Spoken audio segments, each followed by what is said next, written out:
পিকনিকে এতগুলো চামচ ব্যবস্থা করলাম, চামচ এই তাহলে বড় বড় কিনতে হবে। চামচগুলো ওইখানে বোধহয় আছে। ওখানে তো একটা তেলের মধ্যে আছে, পিঠে করেছিলাম, তেল রেখেছিলাম, তেলের মধ্যে রয়েছে।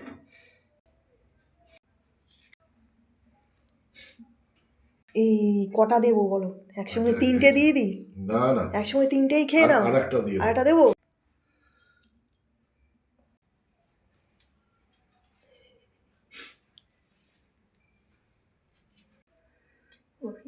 নলেন গুড়ের সন্দেশ। এই জল ভরা খাবে?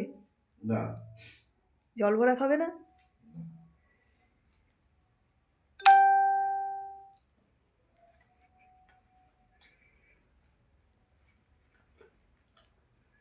খাবার ছবি ফেটানো মতো কম আছে এখানে।